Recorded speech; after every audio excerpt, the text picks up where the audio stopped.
ఏపీలో ప్రభుత్వ మెడికల్ కాలేజీలను చంద్రబాబు సర్కారు ప్రైవేటీకరిస్తూ ఉండటాన్ని వ్యతిరేకిస్తూ కోటి మందికి పైగా ప్రజలు సంతకాలు చేయడం దేశవ్యాప్తంగా చర్చనీయాంశంగా మారింది.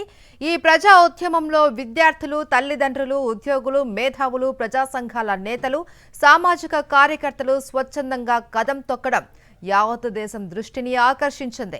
ఇప్పుడు ఈ ఉద్యమం తుది అంకానికి చేరుకుంది. కోటి మందికి పైగా ప్రజలు సంతకాలు చేసిన పత్రాలను ఆయా నియోజకవర్గాల నుంచి ఇప్పటికే జిల్లా కేంద్రాల్లోని వైఎస్ఆర్సీపీ కార్యాలయాలకు తరలించారు.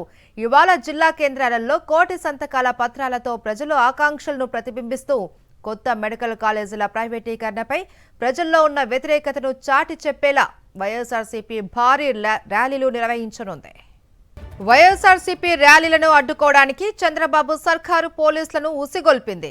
ర్యాలీల్లో పాల్గొనవద్దు అని, పాల్గొంటే కేసులు పెడతామంటూ వైఎస్ఆర్సీపీ నేతలు, విద్యార్థులు, ప్రజా సంఘాల నేతలకు జిల్లాలో పోలీసులు నోటీసులు ఇస్తున్నారు. అయితే ఈ బెదిరింపులను ఏమాత్రం ఖాతరు చేయబోము అని ప్రజల ఆకాంక్షలను ప్రతిబింబిస్తూ వైఎస్ఆర్సీపీ నిర్వహించే ర్యాలీల్లో కదం తొక్కుతాము అని నేతలు తేల్చి చెబుతున్నారు. ఇక ర్యాలీ అనంతరం కోటి సంతకాల పత్రాలు ఉన్న వాహనాలను జిల్లా కేంద్రాల నుంచి తాడేపల్లిలోని పార్టీ కేంద్ర కార్యాలయానికి పంపడానికి జెండా ఊపి ప్రారంభిస్తారు వైఎస్ఆర్సీపీ నేతలు. జిల్లా కేంద్రాల నుంచి పార్టీ కేంద్ర కార్యాలయానికి చేరుకున్న ఈ కోటి సంతకాల పత్రాలను ఈ నెల 18న సాయంత్రం 4 గంటలకు పార్టీ నేతలతో కలిసి వైఎస్ఆర్సీపీ అధ్యక్షుడు, మాజీ సీఎం వైఎస్ జగన్ గవర్నర్కు అందజేస్తారు. కొత్త మెడికల్ కాలేజీల ప్రైవేటీకరణలో చంద్రబాబు ప్రభుత్వం అనుసరిస్తున్న తీరును వివరిస్తారు.